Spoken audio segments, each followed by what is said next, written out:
of the Magpie Circle show as we preview and fingers crossed, we'll be getting some football in on Tuesday evening at Kings Lynn. We'll be discussing that game, the latest on the National League, and delighted to have on board with us again tonight, Mr. Leigh Curtis. Leigh, welcome.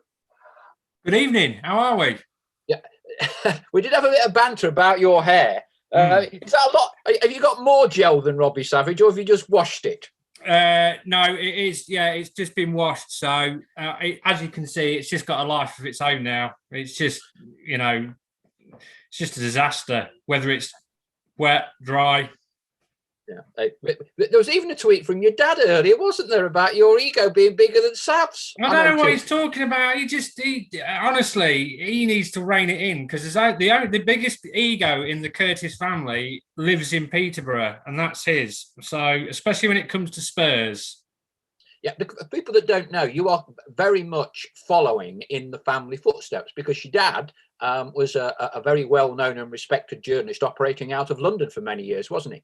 Yeah. My whole family, my dad's side of the family were in newspapers. My granddad worked at the Lincolnshire Echo for 30 plus years in the wire room, and was collating all the world news as it came in. And then also my dad went into newspapers. He was the editor and deputy editor of Match for a while, then became deputy editor of Shoot, and then moved on to the Mail on Sunday. And yes, worked for Press Association, covered Chelsea, England at World Cups. So, of course, growing up, that was all I wanted to do, really. So I haven't quite hit the heights of a World Cup yet, but Notts is good enough. Evening to Stephen Orton as well. He's just dropped us a note. And evening to Wayne Wilkins as well. Someone's in Barcelona dialing into this one, apparently. Messi. Okay. From Barcelona to Kings Lynn, which is not normally two places you would normally put in the same sentence. But Notts County have been to both. Do you know Notts County opened Barcelona's Les Corts Stadium in the early 1920s, Lee? Did you know that? I do now. Yeah, it's true. The historically minded among you, Notts County were invited out to open Barcelona Les Corts, not the new camp, the Les Corts Stadium, early 1920s. It's something like the 100th anniversary in a couple of years' time. Ourselves, St Mirren, and there was like a triangular tournament with Barcelona, and Notts won. Notts have never lost to Barcelona. Did you know that? Must be the only English team ever to have lost to Barcelona that's actually played them. So I think it might be a bit tougher now, though. Well, Messi's over the hill now, isn't he? Messi's over the hill. Piece of cake. Connell Rawlinson will have him in his back pocket. In his back pocket, yeah. Now then, so Kings Lynn. So we've seen the pictures today from the Kings Lynn chairman. Looks like it's green for go there, doesn't it? Because it's pretty warm where I am at the minute. So I don't think we'll be anticipating too much frost. And a good opportunity for us. Yeah, I mean, obviously to build on, it was disappointing to lose the game at Wrexham at the weekend, because after the performance last Tuesday against Dagenham, which was comfortably, one of the most enjoyable, complete performances I've seen from a Notts team in the 6 years, now approaching 7 years, actually, in the 7 years that I've been covering them. So it was a shame to lose that one, but chance to get back on the horse again tomorrow night and go against Kings Lynn. I think it will be a tough game. They're fighting for their lives at the bottom there, aren't they? So, but I would expect Notts to go in there with great confidence. They're on a great run at the moment. 2 defeats in the last 15 games in all competitions. They very much like they've got momentum again at a key time in the season. They look fit. They look sharp. Ruben Rodriguez is hitting form at exactly the right time. Carl Wotton's banging in the goals again. So yeah, it all looks very promising at the moment. Just to square away our Barcelona debate, it's actually Wayne who is in Barcelona at the minute, and apparently he's lives very close to the Les Corts Stadium, the original stadium of Barcelona. Well, there you go, eh? There you go, Wayne. So we'll be going there without Richard Brindley tomorrow, and from what Neal has been saying today, sounds like he might be a few weeks out. Yeah, and it's disappointing. I mean, if you look at the injuries that Notts have suffered this year, they've lost key players for quite lengthy spells of the season. Obviously, they lost Wes Thomas, didn't they? And then obviously Wes is now gone. Callum Roberts, obviously, Richard Brindley now. But the good thing is, whoever seems to come into those positions, particularly in the back four, touch wood, ahead of tomorrow night, there doesn't seem to be too much weakness. Dion Kelly-Evans has been absolutely sensational this season, and I think you've said before you'd probably rate him as player of the season so far. Connell Rawlinson's been absolutely superb. Alex Lacey and Jordan Barnett. Out of everything that happened last Tuesday with Schmeichel Doyle in goal, and his performance actually snuck under the radar a little bit, but he was absolutely sensational. Great athleticism, good in possession, very sharp, likes to get stuck in. So I think, Notts are certainly blessed in that defensive area in terms of the players who come in. Great quality across the board. Yeah, it's interesting you mentioned Jordan Barnett there, because the first time I saw him, I quite liked the look of him. And he's clearly a fit lad. He clearly bombs up and down. But there's a bit of an edge to him as well. Yes. Which you need to be able to look after yourself, particularly in the National League, when games can get a little bit edgy. And he's definitely one you'd have with you. Absolutely. I mean, you need those, especially the National League. I mean, it's a hard-fought league, as we all know. And Dion Kelly-Evans relishes those types of battles. And now we've got another one on the left side who likes to get stuck in. In fact, it's funny because when he signed, I looked on our photo system where you can go back and have a look at pictures, and there was one of him at Oldham. I can't remember who the team he was playing. It was a Premier League team, and it was a picture of him getting stuck in. There was a bit of argy-bargy, and I was like, do you know what? I'll have some of that, because I do think sometimes that Notts are a little bit too nice. I mean, they're a lovely, lovely team to watch on the eye, but sometimes you want that little bit of edge, that little bit of nasty streak, just to let people know that as good as you are on the ball, off it, you can be a tough nut to crack. And I think Jordan and certainly Dion, as we all know, and Schmeichel Doyle, obviously, as well, they really do like to get stuck into the opposition. I think one thing that there were so many things to come out of last week's performance and result, but it's undoubtedly enthused an awful lot of people. Clearly must give that group of players a lot of momentum. But after the game, Neal is normally relatively reserved. Will focus on the opposition, will always be very, very respectful, won't make any bold or too far encompassing look forward types of statements. Yet he came out very strong, didn't he? Yeah, he did, particularly on the substitutes issue. I mean, even before the game, if you recall, in the press conference, he came out fighting a little bit in respect to the title, didn't he? I mean, you got asked the question, have you written off the title, given how far they are behind Torquay? He said, no one in the dressing room or inside Meadow Lane is giving up hope on the title, and understandably so. And if you look at the position that they're in now, if they win all their games in hand, I mean, it's a big ask, of course, but they would go top of the table. So there's a great carrot there for them. But yeah, he was very strong after the game. And do you know what? He can be immensely proud of the players, because I thought last Tuesday, if there was ever going to be a game where a team spirit is going to be questioned, it was that game. You've got your captain in goal. You're missing him in midfield, and we all know how good he is on the ball. And it's those types of games where you really find out a lot about the players in terms of how they are as a unit, the spirit, the quality of the fight, the resilience.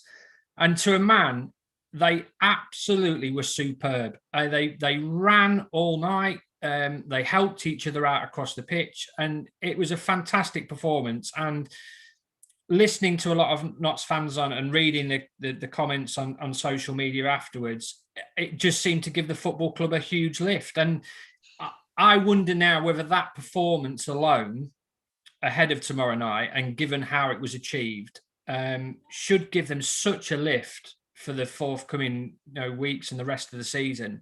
Because if you can beat a team and perform like they did against Dagenham when the backs I wouldn't even say backs against the wall, really, because they comfortably rode it out, didn't they? I mean, Schmeichel Doyle made a really good save in the stroke of half time, but the way they defended as a unit, the way they worked so hard for each other, the hard yards that they did, just proved what a fantastic team spirit there is in the dressing room. And for that can go a long way when you're chasing success come the end of the season. I mean, we've seen it before, haven't we? We saw against Yeovil in the FA Trophy when Damien McCrory went off and Notts actually played that game with 9 men and still came away with a win. So, the team spirit in the dressing room, even despite some of the departures in last summer, looks really good. And last Tuesday, epitomised that.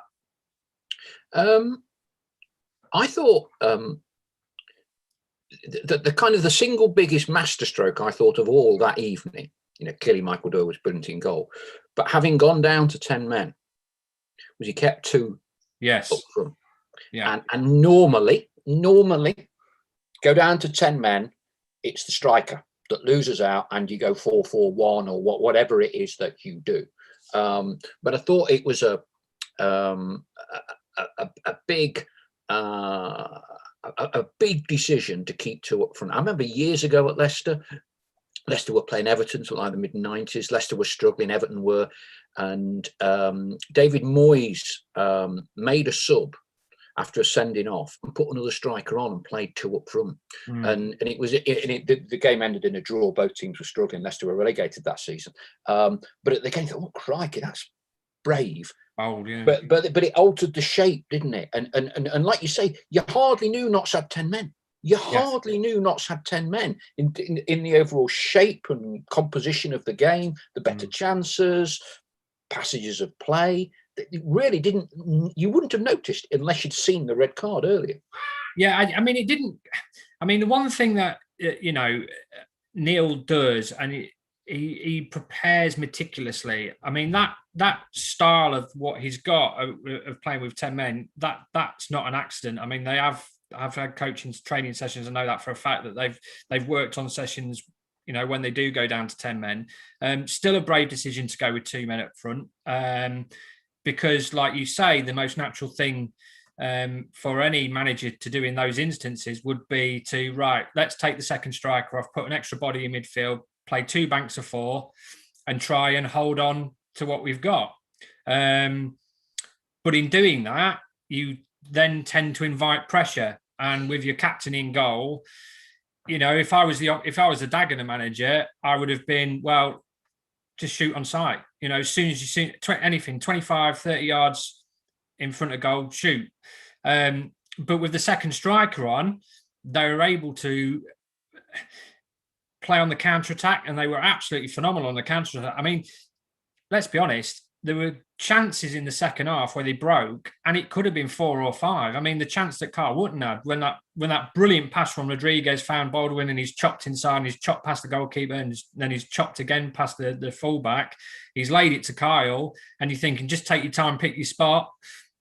Could have been 4, could have been 4 or 5, and it was a tremendous all-round performance, both offensively and defensively. I think what summed it up defensively for me was Connell in the second half, when I think a ball came into the box. He headed it clear. It fell to one of their lads on the edge of the box, and he's followed it. He's followed his own header, and then he's won this tackle on the edge of the box. I mean, that summed up Notts' performance on the night, and it was wonderful to watch. It really was. It was just a shame that there were no fans in there, because the roof would have come off at the end. It really would have done. And I think the fans would have they were loving it on social media as it was, and they've watched it on the stream. But I think if they'd have been there and inside the stadium, the atmosphere would have been very, very special. Yeah, it's interesting, isn't it? Because when you're as long in the tooth as I am, and you're used to watching Notts play at certainly when I was younger, a very high standard. Sometimes it's hard with these games. You want your club to win, but you sometimes compare and think, well, 10 years ago we were doing this and we had those players and all the rest of it. But we are where we are. But I think what Tuesday demonstrated was how important, how people will remember this game for a long, long time. people of the younger generation, my son's age, younger fans still at school, that's probably one of the most spectacular games of football that they have ever seen. And probably in 10, 15 years' time, they'll still be able to say, I was watching it at home or whatever, went in goal. It had so much to it. I mean, the script was written from when their guy took the penalty kick, wasn't it? We're down to 10 men. It was a 5'9" bloke in goal, right? Yeah. It's about to be 1-1, right? And we was winning and coasting it, and we've blown it, right? Hits the inside of the post. And after that, it was like a fairy tale script, wasn't it? Oh, it was an utterly bonkers game. It was one of the in fact, out of 20 years in football report, I've never seen a game like it. 1-0 coasting, goalkeeper. I mean, I felt a little bit sorry for Sam because he's so consistent and he's been brilliant since he's come into the club. And it was just one of those poor touch, lunged. I mean, I've seen it back. I did think it was a definite penalty. And I have to say, although Neal called it dubious, I think as soon as you take both feet off the floor, no matter how much contact there is, you're assumed to be being dangerous and reckless and endangering an opponent. And of course, the referees applied the letter of the law. And from that point on, like you say, you're thinking, well, that's it now. It's just going to be Dagenham's night. And then, of course, Schmeichel Doyle starts getting into the ear of Paul McCallum before he's taking the penalty. Yeah, I saw all that and that off the line and all of those. Trying to be like Bruce Grobler II. And it was interesting because he'd spoken to Jake Keane, the goalkeeping coach in the build-up, to say, where is he going to put the penalty? Where is he going to put the penalty? And he said, and Jake Keane told him, go to your right, just go to your right. Obviously, he went to his right, but of course, McCallum hit the post. And then from that point on, that I think it basically gave Notts that extra motivation to sort of say, right, we've got the lead, we've escaped from the penalty, let's crack on. And that's what they did. And Ruben Rodriguez's goal. I mean, there's so much to talk about in that game. Ruben Rodriguez's goal, his whole all-round performance, one of the best I've seen in recent years. Just totally at it from first until last minute. Didn't get substituted. Looks sharp. Looks fit. Wonderful goal. Beats several challenges. Puts it in the top bin. Although I did laugh because in the press conference last Thursday, he said a good goalkeeper would have saved it. So, and I thought at the time, that's a hell of a strike. And he said last Thursday, he said no. He said I felt if there had been a good goalkeeper in there, it would have saved it. But even still a wonderful goal. And then I think Kyle's finish, for 3-0 before half time, first time, brilliant play from Baldwin. Pass was absolutely perfect. Didn't need to break a stride. And there was a hell of a finish from that range and that angle. Couldn't have placed it any better. And 3-0 half time.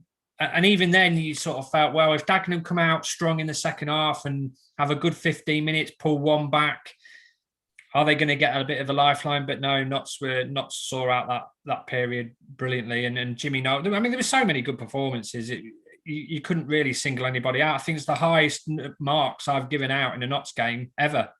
9s and 10s across the board. I mean, it's funny how when you see things live, I'll ask you about that in a moment, and when you see them on the telly, you can sometimes get different interpretations. And undoubtedly, Rodriguez has hit it. Struck it so sweetly, bit of swaz on the ball and all the rest of it. Good word. But Mark Stallard called it as well. Mark Stallard called it, and he said he thought the keeper really, I'm not saying it was a straightforward save, he didn't say, but keeper should have saved it. And when you look at it on the TV, it does sort of look like he's gone like that and it's gone there, no matter how hard he's hit it. And having said that, wonderful strike. Don't want to take it away from him. But some of Notts' more creative players in recent games have kind of really come on. Enzio's getting a lot more game time now, isn't he? And he's influencing more directly games with his contribution. And Rodriguez, as you made the point there, played a full 90, where he's normally, 50-50 when the board goes up with 15, 20 minutes to go. He's one of the first ones. He's one of the first ones to go, So I think, I always, when Rodriguez first came in, I think Neal said at the time, listen, it's going to take him time to settle down and get acclimatised to coming from Dutch football into the National League, very tough league. But he said, he was like, listen, this boy can play. He can play, and he can play a variety of positions. He's got a good brain. He reminds me a little bit of a playground footballer, a bit like Callum in that respect. Just seems to love getting the ball, dribbling, very exciting to watch. But he's really started to come into his own. I think fitness has been a big part in that, because, like you said, like you just touched upon, 75 minutes, if he was on the pitch, he'd be the first one going off. And I think, and credit to him, because last Thursday he said exactly the same. He said, I wasn't fit enough. I wasn't fit enough to go the full 90. And I think at the moment he said he's still 90 to 95%. So there's another 5% to come, which for the rest of the National League doesn't bode well. But for him, he's such a wonderful player to watch when he's like that. The way he takes balls in tight, congested areas, he's got a bit of bravery about him. But what I think sets him apart from so many players at this level, and I would say he's probably the best at the club at this moment in time, his passing ability is of such a high standard for this level. The pass that he put through, that's led to Kyle's chance in the second half, a wonderful 40-yard curling ball straight into the path of NJ Baldwin. Didn't even need to take a touch, just ran straight onto it. And we've seen, the goal against Stockport where he put the ball through for Richard Brinley. So he has got that pass in his locker. And I think if you compare the team, this team to the one of last season, that was the one thing that they were perhaps missing. They had the workaholics like Mitch Rose, Michael Doyle's, Jim O'Brien. They had the players, the physical and the work, but they just didn't have that sort of creative spark to pick the final pass. And that's something that Rodriguez has certainly added since he's come in. I think he's a wonderful talent. And I think if he carries on with the form that he's currently in and playing as well as he is, then he will be another player that will undoubtedly get looked at. It's interesting. There's a Twitter account called, I think it's called Blades Analytics. And when Rodriguez first signed for Notts, he was amazed. He was like, I can't believe he's gone to the National League. He said he could easily play in the League One or the Championship. So it just goes to show you the quality of Notts' scouting in getting him in. He's really exciting. I think even more exciting is what the team could be like with him and Callum Roberts and Enzio in the team. But of course, that's going to cause Neil a few problems with what he does with the front too. So exciting times. Kate Oliver Ramson's just asking, what contract is Ruben on? Hope we all get to see him play, because Notts fans haven't seen him in the flesh, so to speak, unless I think he played. I remember going to Ilkeston in that first pre-season when they somehow managed to fiddle that one, and we got to see Notts play. Is he a 2-year? I'm not sure. Maybe even longer than that. But he's not a 1 year, so he isn't. So he won't be. Yeah, he won't be. There's nothing to worry about there. I mean, it's the same with Callum Roberts now. I mean, obviously he signed a 2.5-year deal, hasn't he? So they've got him on. They've kept him, which I think for Notts is brilliant, because too often I've seen it in the past where players have really good performances and look the real deal, but the clubs allow the contract situation just to run away from them. So in the end, it gets to the stage where the player's playing so well, the club's not approached him and tried to sort out the contract. And of course, people then start getting in your ear and saying, look, well, if you hold out now, the way you're playing, you'll get a big move elsewhere in the summer. I mean, it happened. I'm pretty sure it happened at Lincoln when I was there. They had a couple of really good defenders. Jamie McComb, in fact, was one of them. Played really well, fantastic centre half, and I think they ended up selling him to Crewe for $5,000 because of the contract situation. So I think kudos to Notts. They've acted early, which I'm a great believer in. I think if a player's playing well and shown his just how valuable he could be in terms of what he's bringing on the pitch, then you've got to look after your asset off it as well. And I think they've done that superbly, just to get those, particularly with Callum, to get those onto sort of big contracts. And obviously Carl Wootton as well is under contract for a while. So you put that all together and you've got a foundation there of a real number of quality attacking players. Now then, don't you just love conspiracy theories? And one's doing the rounds on our live chat section now. So Kelsdyke. Don't you love people that live under a mask of anonymity on social media?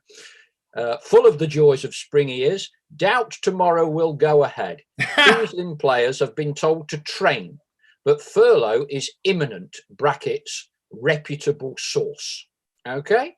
Right, Kelsdyke. We've got another show on Wednesday when we've got Ollie Bayliss coming. So I will go down on bended knee and apologise to you for my for me not believing that.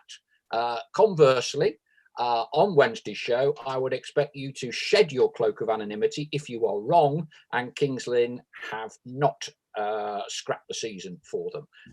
Leigh, have you heard anything along those lines? No, I mean, the only one that obviously I know at the moment is Dover. Not really much of a surprise given how vociferous Jim Parmenta's been about the whole situation. But even then, it's okay putting the players on furlough. I think the National League is going to have to get tough on them. I think. I mean, they've. It's all right talking about how financially you struggle until the season is actually curtailed and or whether it continues or not. I think you should be playing games as normal, even if you have to put say 14 players and fill the team with academy kids. So I do think they should still be playing. They've obviously put all the players on furlough now. It wouldn't be a surprise if more follow suit. But unfortunately, it just sums up kind of what the National League is in a minute. It just seems a little bit of a Wild West. You've got clubs doing all kinds of things, putting players on furlough. It just seems a bit chaotic. Teams refusing to play until they get proper testing in place. I mean, Darlington, Boston's off now, isn't it? I saw that was another one I saw today. So it just seems a bit chaotic at the moment. And unfortunately, I think the National League has lost all grip of what's happening now. And I think the best thing for the National League really is to get this vote wrapped up so everybody knows what they're doing. Yeah, the consensus appears to be that I call it the National Division, will vote to continue. But National League North definite won't. National League South probably won't. But I think I think the North and South vote is kind of combined. So you can't have a North carrying on, or a North scrapped and a South carrying on. They kind of, that's it. So the likeliest scenario, National League votes to carry on. North and South are null and voided. And I'm sure Ollie can hopefully shed a bit more light on this with us on Wednesday. But if you're being cynical, which you often have to be in football, what Jim Parmenter's doing at Dover is he was on the board. He resigned a week or so ago. So he would have already been, I suspect, in possession of inside information on who's voting for what. Yeah. So I suspect he's thinking North and South are scrapped for this season. Dover can't be relegated. So I'll furlough. Because what sanctions could be taken against them and other clubs for not fulfilling their fixtures if they're already staring down the barrel of relegation? He's probably thinking I'll save money by furloughing, and they can't relegate me anyway. Because there's no North and South promotion. Yeah, it's a good point. It's a good point. The interesting thing now, though, is what happens to their record. If they're that's the interesting thing. If they're refusing to play now, do the National League now expunge their record for the season? They finish the season on 0 points. What happens to the points that have already been played for? Do you know what I'd do? Any club not fulfilling its fixtures in the National League this season, you give them a points deduction that starts next season. Bung them on minus 10 points. You watch. He'll be playing the games then. They'll be playing the games then. I mean, I don't understand why it would be so hard to look. If you're not willing to pay your first team players and they're on furlough, then why not put the kids out? Why not put the academy lads out? I mean, there's no issues with transfers because the transfer window doesn't apply to the National League, so they can still go out and sign players. So why not just say, yeah, look, lads, I've had to put the first team on furlough. We're not financially in a position to finish the season. But listen, if you fancy a few games of football, put yourself in the shop window, do it on a volunteer basis. We'll register you. I don't know if that's in the rules, but go ahead. Yeah, go ahead. The other argument about furlough and why, if you like, Dover are rushing headlong into this, because let's be honest, the vote hasn't been finalised yet. The other school of thought here is that by going into furlough, does he know? Because the government have said on a case-by-case basis, they will look at clubs and how desperate the funding is. So they've not ruled out grants in emergency situations. Yeah, and I'm surprised. Now I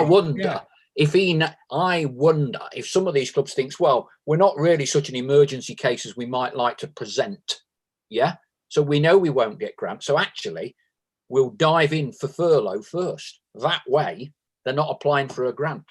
But I did read last week that they have actually applied for a grant. They just weren't aware of what the outcome would be. I mean, well, I think they must know the outcome if they decide to put something furlough now. Yeah, I mean, I'm surprised at Dover's case because last year was again when this all happened before the first during the first lockdown.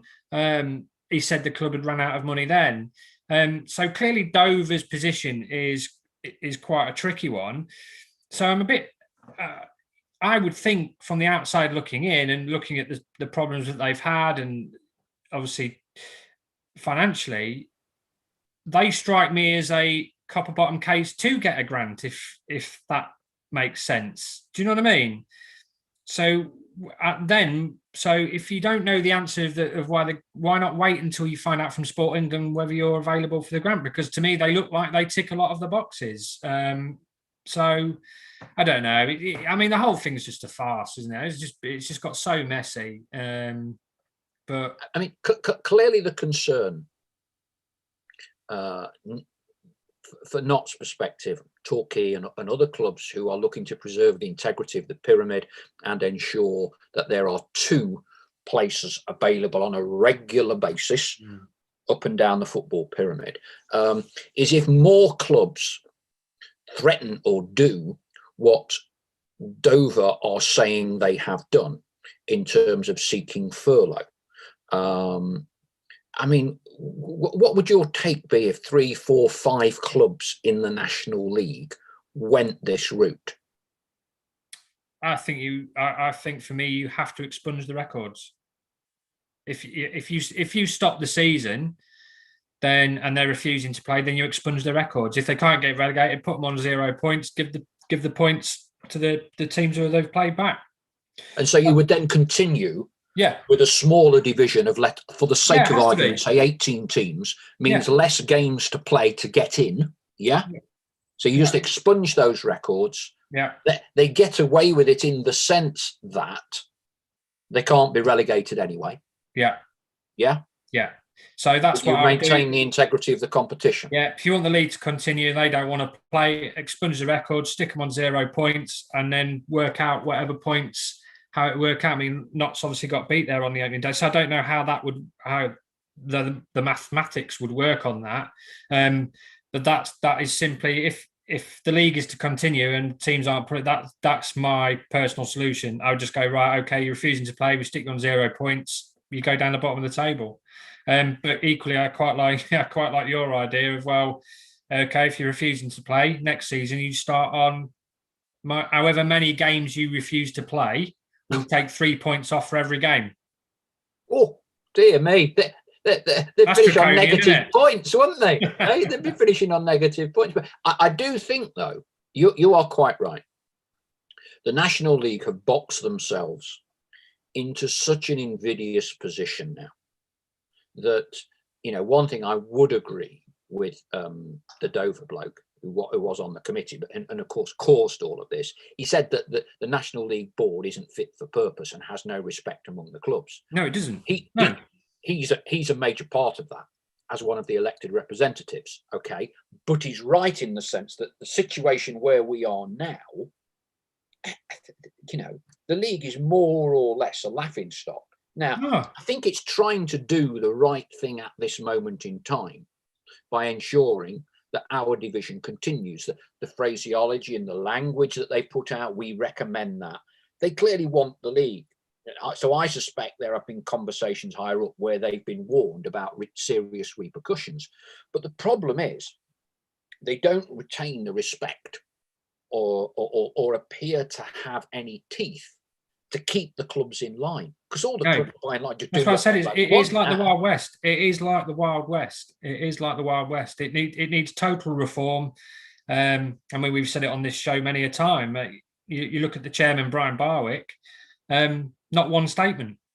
In fact, I don't think I've seen one statement throughout this whole fiasco. I know he's got an MBE or an OBE or whatever, so he's obviously done well there, and the league were happy to put that out. But in terms of showing leadership and telling us all what's going on, the fans of the clubs concerned are having to rely on tidbits from the media or whatever, or their own clubs putting something out.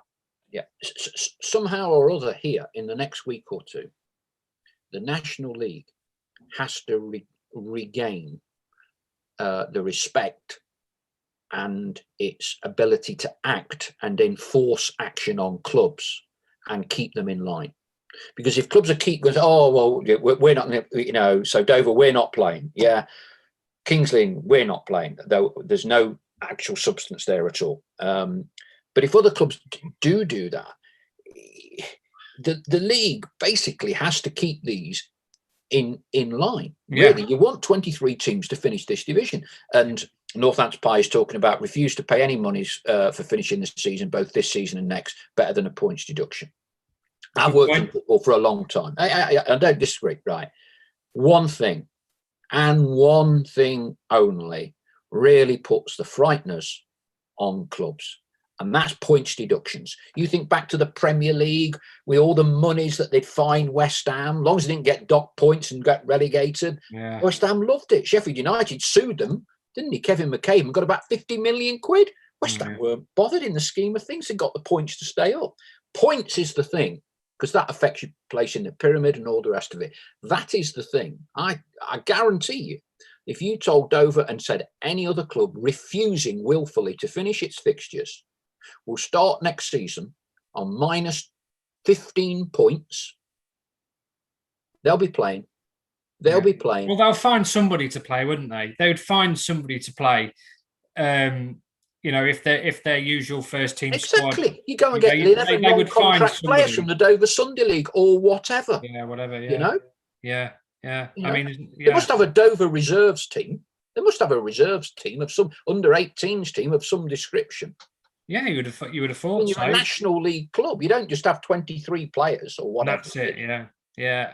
Like I said earlier on, I would either if Dover can't put out a team because they're all on furlough, like I said, put an advert out. Say, look, if you want to come ex-pro, want to play for free, put yourself in the shop window and help us finish the season, then go for it. But it's just become such a mess, and trying to unpick it all. It's a bit like just a big cat's cradle, isn't it? You've got the one thing that I would certainly agree with you on is that I think the clubs are actually calling the shots a little bit, and the league should. That doesn't look good. Doesn't look good. Absolutely. Let's be honest. There wouldn't still be, if Manchester United and Liverpool ran the Premier League, there wouldn't be a Premier League. There'd be a European Super League. It'd have already happened 10 years ago. Yeah, exactly. Right, and they'd have disappeared. Yeah. The league has, and this is, I do a lot of work for American sports franchises, as you know. I'm PR advisor for Major League Soccer, NFL. Over there in America, the leagues run the clubs. The leagues run the clubs for the overall benefit of the collective. The 20 clubs, 40 clubs together benefit from the collective, and they all buy into that. So they follow what the league advise. Like you've just said, at the minute, clubs are just doing their own thing. doing their own thing. Yeah. I mean, the one thing that surprises me about all this is this could have all been avoided. And again, it all boils down back to that meeting before the league started. If you're discussing something as big as a £10 million grant and you're in a meeting with the government, you would expect some form of documentation, be it minutes of what was said was in that meeting. Even if it was the National League themselves, they should have said, right, we'll take minutes of this meeting, just so we were all aware of what was being said. The fact that we've not seen any documentation of what was said, and there still seems to be this dispute of the DCMS promised that there would be grants throughout the season, and then the DCMS say, no, we never said that. We never said that. We just said grants for the first 3 months, and after that, it would be loans. For the fact that it just shows, I don't know, a lack of foresight, a lack of leadership. It's basic, isn't it? It's basic in those terms. When you're discussing something that big that's critical to the future of the league finishing, you would have thought someone would have a record of that conversation from the National League, and I find it absolutely astonishing that they don't. Well, at absolute best, it's negligent on behalf of the National League executive not to be brandishing a piece of paper, not to be issuing a statement, waving it under the nose of government and say, here, actually, this is what you... Yeah, 100%. Yeah, 100%. Now, the fact they haven't done that would tend to suggest it doesn't exist. And, you have to look at the fact that the National League have... the chief executive, and I don't know how many people would have been in this meeting at that time. I don't know whether the league executive board members would have been in, or whether this was just Mark Tattersall from the National League and Brian Barwick, whether it was just Mark and somebody else. Yeah, I don't know, but he left before December. Now, to pursue new opportunities. That's absolutely his right. Nothing's come retrospectively out from the National League to say our chief executive was assured or anything like that. It's all very woolly. We were led up by the garden. They were led up the garden path. Look, the government is an easy hit. It's an easy hit to criticise government. I think Ollie Bayliss has sent some tweets out, and there's some letters, aren't there, from Nigel Huddleston that have been sent to various members. He's very, very unequivocal in saying what the situation was, which is what you just said. It was grants only, and there were no more grants promised, after January. Yeah. And that's parking to one side the whole issue of how those how those grants were allocated. That's another story. But it's an unholy mess. Somehow or other, I think, for the integrity of this league and the integrity of the football pyramid, got to finish the season. Yeah. I mean, they've got to finish the season somehow, and I'm sure they will do. I mean, I fully expect it to finish, whether that's the full 23 teams finishing the season. I'm not so sure, but there's too much at stake now. Teams have got themselves into position. They've built the squads. Teams are still adding signings. I looked at Stockport. They signed Tom Walker last week. Yeah. Teams are still going out spending money on players. And it just needs to get. They just need to get over the line and hope that the situation in terms of the pandemic calms down for the start of next season, because we're going to have this issue all over again. That's looking further ahead. If this season does get finished, which I'm fully expecting it to, in terms of the pandemic and moving forward, I mean, there's still a lot of talk about mass gatherings not happening for a couple of years. So what's going to happen then? And what's going to happen to the fate of the National League if that's the case? If teams are already struggling through this period, how does even next season get underway? Well, we've had a few more questions, and just to sort of clarify a few of those from Duncan Comrie. Duncan says that if Dover players are furloughed, or any other players for that matter, does that mean they can't train together as a team? Yeah. So, and I think we can perhaps bring in here what Chesterfield have done, and I think Barrow have now implemented this as well. Yeah. Yeah. So, so what Barrow and Chesterfield have done, they've kind of done a partial furlough of the squad, which coincidentally happens to be the players the manager doesn't fancy. The manager doesn't want in his 15 or 16, i.e. they're like players, brackets. If you've got a 22-man squad, these are players, for instance, who are 18 to 22 in the manager's plans to pick for the team. So it's a partial furlough. Now, this clearly has caused a lot of angst. But on the basis that Chesterfield did this 2 weeks ago, other clubs are now starting to do it. It sounds to me as if that is legal and it is permissible. You know, you can talk about ethics, but it would appear that's the case. And so, yes, once you have been furloughed, what you then can't do is take part in training and all the rest of it. Yes, that's right. Yeah, that's you can't go to work. You are parked. You're moved over there. You're not part of that organisation directly for the period of your furlough. Yeah. So, I don't agree with that though, by the way, because I think I don't think it's a good look for the clubs who do that. You know, put several players who they don't fancy on furlough. Just release them. But the point here is they can't release them because they're on contract and they'd have to pay the contract up. The clubs will say, if that person has got £10,000 left on his wages for the next 4 months of the season, for the sake of argument, right, you'd have to pay him 10 grand, or 9.5 grand, or however clubs cut deals. You know, when you hear the contract cancelled by mutual consent, and players will normally only ever accept those if they've already got another club lined up elsewhere. So that's. So the rationale behind it is that they are then saving 5 or 6 players' wages off their wage bill that the manager don't want anyway. So ethically, it's poor, but I suspect it is legal. Yeah, but I if I was a player in those shoes, and my contract's up, I presume these players that they put on furlough, some of those contracts may well be up in the summer. What's going to happen to their futures? You know, because inevitably they're not going to be playing football. They can't go in and train every single day.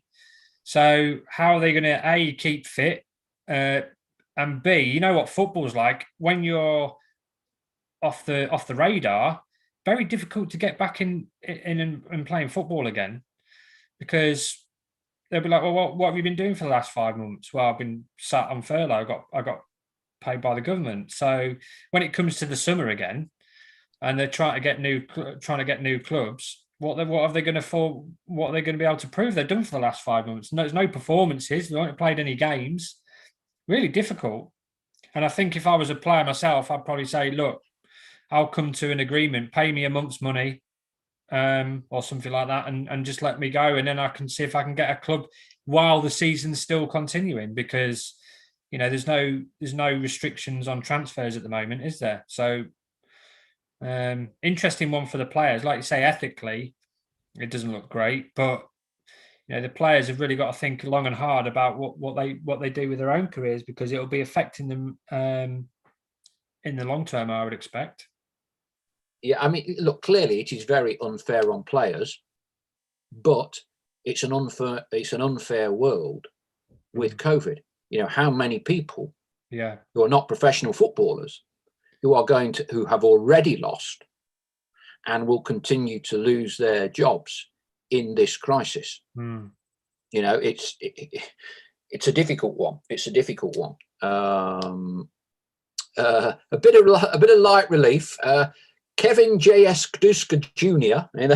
You've got Andy, that's a name in it. Kevin's out in the wilds of Canada somewhere. That's right, yeah. I spoke to him in the past, and his granddad... Yeah, I've seen him pop up on social media now and again, yeah. Yeah, his granddad, I think, was was in Nottingham, fought over here in the Great War, or the World War II, and was a Notts fan. So here you go. This will bring a smile to your face after all this seriousness. Do you guys think Tiernan Brooks will get a game this season? I'm not asking only because I'm his sponsor. He obviously wants the match-worn shirt rather than just a shirt, don't he? He wants a shirt that he can say Tiernan wore. Okay? Now, because the interesting thing is here, has he got to? Will he be on the bench, or is he going to stick with no goalkeepers on the bench? Well, I don't expect him to name a sub goalkeeper tomorrow night.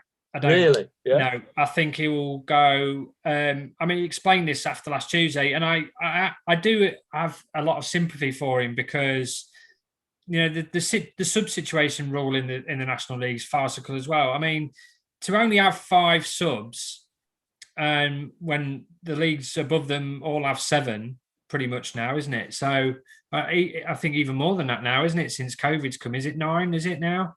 You can name on the bench in the Premier League. To only have 5 substitutes, and like you say, you've got to have cover for a centre half going down. You've got to have cover for a fullback. Got to have cover for a wide midfield player. Cover for a centre forward or wide player if you want to change the game. So where do you get your goalkeeper on? And statistically, Neal is a firm believer that this, losing your goalkeeper during a game is very, very, very rare. And speaking to Schmeichel Doyle after the game last Tuesday, it's only happened twice. That was his 3rd time it's happened in his entire career. So statistically, you'd have to say it is a chance worth taking. Although it does make things a little bit harem-scarum when it does actually happen, as it did last Tuesday. But no, I don't expect Neal to carry a goalkeeper on the bench tomorrow. I mean, look, very good defence.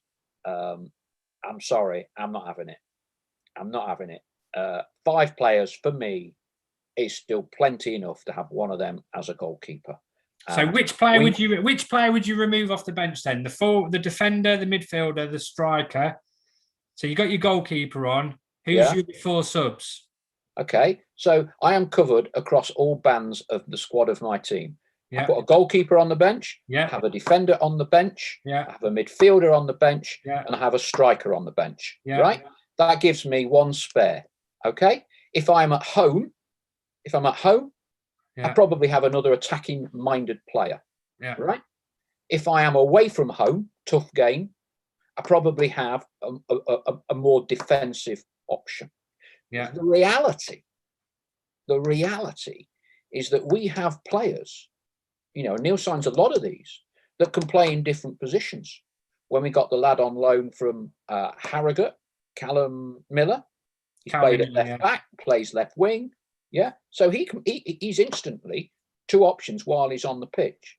So I think it's a different argument when you had 2 subs, 3 subs. Neil Warnock, many moons ago, I think it was either 2 or 3 subs. He never had a goalkeeper. He put 3 strikers on for basically every game he played because he wanted to mix it up, give himself the options of always being able to score goals. But I think 5 is clearly less than 7, subject to the bleeding obvious. But 5, I think, is enough. I mean, look, we were brilliant last week.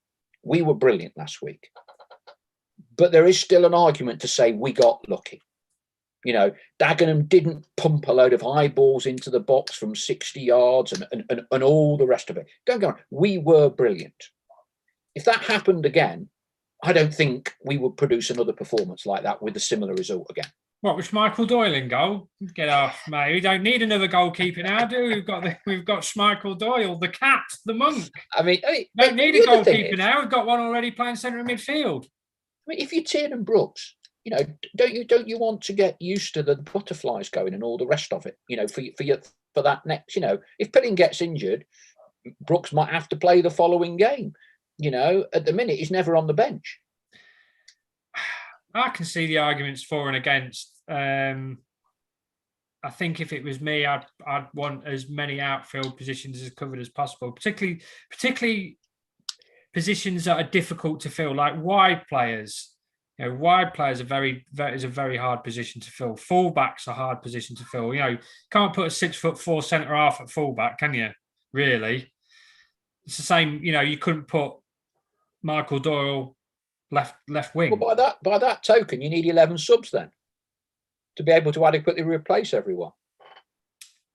No, because you wouldn't expect two players to get injured from the same position every game, though, would you?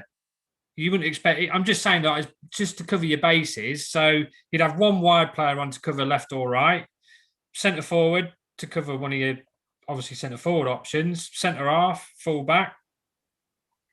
Yeah, I'm not sure how critical the one extra option of 4 outfield players is when balanced against a goalkeeper or no goalkeeper at all. Because the goalkeeper is clearly the single most specialist position that you have, full stop, in your team. Yeah. It's good debate. Yeah. Look, we won 3-0.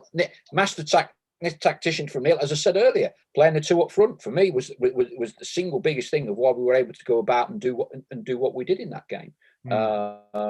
Interesting. It's a good debate. We'll agree to disagree. There's a few more questions and bits and pieces come in. Paul Smith says that please don't forget, Leigh, not sign Ruben Rodriguez without him having played for 5 months. And I think 7 actually, longer than that. It was about 6. Casper Sloth was even ruddy longer, wasn't it? Because who kicked him out in Scotland? Motherwell. He was kicked out in January, wasn't he? Yeah. Well, to be fair, he didn't play for us either, did he? But yeah. Well, I think he didn't turn up for pre-season, and I think he played in the Ilkeston game before he took one in ahead of going to Dover.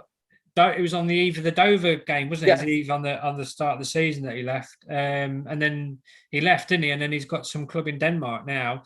I mean, I mean, Ruben's obviously, when you've not played for that long, it's the same with Elijah Sam as well. Not played for such a long time. It obviously does take time to get your legs back into gear again. But the work that I think Notts generally now actually do look really fit across the board. They look very strong. It's very rare you watch a Notts team tail off in the last 10 minutes. They still seem to keep the legs, and I think they do a lot of work. They do a lot of good work with the players in terms of the fitness, and they've got a great medical staff. And obviously, they've got the new head of conditioning there now. Who's the chap who was, I think, he was at Cheltenham. So I think that's always something that Notts have been really good at under Neal is finishing strongly. And Ruben at the minute, he does look really sharp, and maybe it has taken his time to get his legs again after 7 or 8 months without playing. But I think the one thing that I'm really excited to see is when Callum Roberts is back fit. Yeah, I mean, do we have any news on that? I'm just scanning. I've had a lot of questions tonight. It was a question from someone. It's Kelsdyke, our conspiracy theorist, gone very quiet on his injury. How far is he away from coming back? And then SB has chipped in, said Roberts himself allegedly has said he'll be back on grass this week or next. Do we know any more on Callum at the minute or not? Asked Greg Abbott this last Thursday, and they're refusing to put a timescale on it at the moment. And I know he's been back to see the specialist again. And the last time I spoke to Neal about it, I'm pretty sure they were talking about whether he's going to have an anti-inflammation injection. Right. So, I mean, I love it. I love Callum. I think he's the best player in the National League when he's at it. Got such a bright future, and I'm pretty sure he will rise through the divisions. It's been such a shame for him to be missing, as large parts of the season as he has done, because he's been a brilliant signing, and I feel for him himself actually, because he must be so frustrated at not being able to kick on as he did from last year. But fingers crossed we'll see him before the end of the campaign. I think if Notts can just hang in there and keep ticking off these results as they are doing, and he can come back fit and play some part of the final 2 months of the season, they'll be so much stronger for it. And what a lift that I think would give the rest of the team. Yeah, I suspect that Neal and his coaching won't want him to come back too soon, because the reality is we're going to play the equivalent of something like 6 months of games in the space of the next 2.5 months. Yeah, it's ridiculous. Because sometimes you can, Ben Turner with a suspension and COVID, a 3-game suspension can last a week. Or it can last a month if you're unlucky. Yeah. And I think there's an element of that with Kel, that assuming that we are going to be finishing this season, you're going to be playing 3 games a week every week.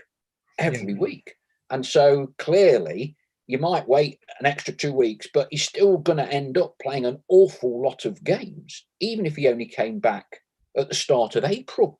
It's still probably played 15 bloody games. And crucial games as well. I mean, exactly. You'd want him back for the running, wouldn't you? You'd want him back for the final 10, 15 games of the season. If you're in the playoffs, you clearly want him in the team. Oh, yeah. I mean, he's such a fantastic player. I mean, if they can just hang on in there, I mean, it's like I said, at the moment, not so got all right because Rodriguez is playing well at the moment. Enzio's in form, and listen, I don't think we've spoken about him enough. I mean, he's some fans give him a bit of stick for being a bit laid back in his performances, but right now he's bang at it.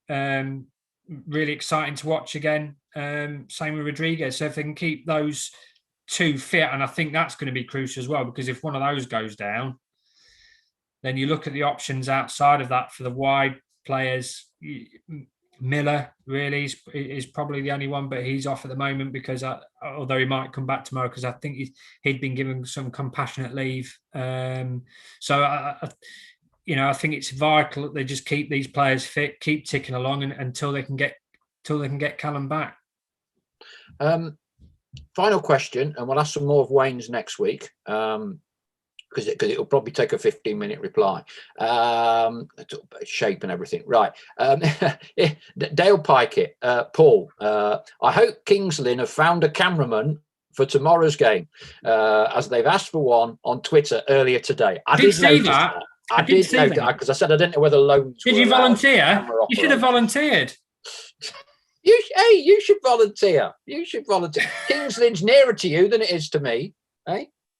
It's one of those places that's miles away, isn't it, from everywhere? Yeah. The reason they haven't got a cameraman for tomorrow, apparently, this backs up Kelsteig's conspiracy theory, is they put him on furlough. I'm only joking. So I do remember. Do you remember last time we had the chairman on? He was quite good value, to be fair.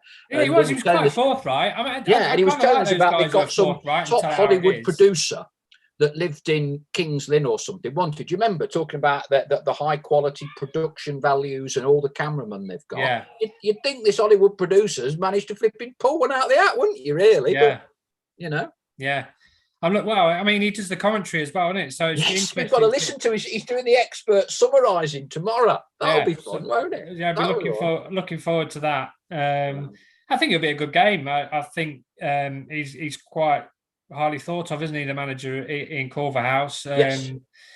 He's clearly got an extensive top flight football pedigree. Yeah, and clearly would appear to be going about it in a way to build himself up from a lower level up towards the I'm sure his ambition is getting into the Football League. Yeah. I mean, it's be interesting, won't it? I'd be interested to see how the Kings Lynn players take to the game, because when these teams are saying, well, we might put players on furlough, what message does that send to the dressing room then? When we don't want to finish the season, what message does that send to the rest of the players in the squad? That, psychologically, they're probably thinking, well, if they don't want the season to finish, what's the point? What's the point in turning up and giving everything for 90 minutes if they want the season to be wiped out, or there's a potential that the players might be put on furlough? So psychologically, that fascinates me. with all these teams coming out and saying, yeah, we don't want to finish the season, but are still playing the games. Because the manager will be saying to the players, we've got to try and get ourselves up for this game. And if your players just like, well, what's the point? You owners or chairman don't want to finish the season. We'll just turn up and it's a bit like, So it'll be interesting to see what happens tomorrow night. I think it'll be a really good game. Well, let's hope so. I would imagine, and I don't know, I have no reason to think he's not fit. But of course, Pedro Richards' son, Jordan is there. Yeah. You would imagine, because he was at Notts, played a few games for us, you would imagine he would be well wound up and wanting to prove a point tomorrow. Yeah, as all players do. I think Tom Crawford did exactly the same, didn't he, when he came here with Hartlepool earlier on in the season and did that man marking job on Schmeichel Doyle and tried to stop him playing and did okay. Always par for the course. You want to leave one on. You want to leave an impression and prove to your old team that they were wrong to let you go. But Notts go in there in really good form. Centre halves are bang at it. Wingers are playing well. Got centre forwards scoring goals. Jimmy Knowles is playing really well at the moment. So they look like they've got the bit between the teeth, and these are the games that they need to be winning if they've got a hope of catching Torquay, which after last Tuesday's performance, you would suspect that the confidence in the dressing room must be absolutely sky high at the moment. So they go there, get an early goal and see if they can collect another 3 points. Let's hope so. Leigh, thank you very much for your time as always. No problem. Look forward to catching up again with you soon. Thank you very much indeed to everyone out there. Lots of questions. We've tried to answer as many as we can. We'll be back again next week with Leigh. We have another show planned on Wednesday when Ollie Bayliss, who most of you will know on Twitter, seems to be the as up to speed as anyone with the machinations of the National League. So Ollie's agreed to come on and talk us through about what the very, very latest is regards National League voting and all the rest of it. So I'm sure we'll all be tuned in tomorrow night or Tuesday night, I should say, for those of you listening it on the recorded version. Leigh, thank you very much indeed, as always. We'll agree to disagree on the goalkeeper. Yeah.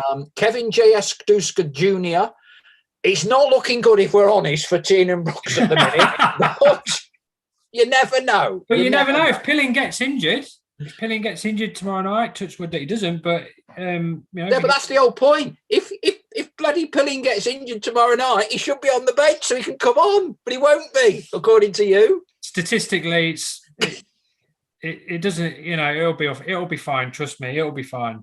If it doesn't, you have permission to come for me next Monday's podcast. And likewise, Mr. Keldsdyke he's on a yellow. So if Kings Lynn have not furloughed immediately after, but either before the game or immediately after, you can we will unmask you. Okay, we will unmask that cloak of anonymity you've had for years as Keldsdyke. Okay. On that note, good night, everyone. Catch up soon.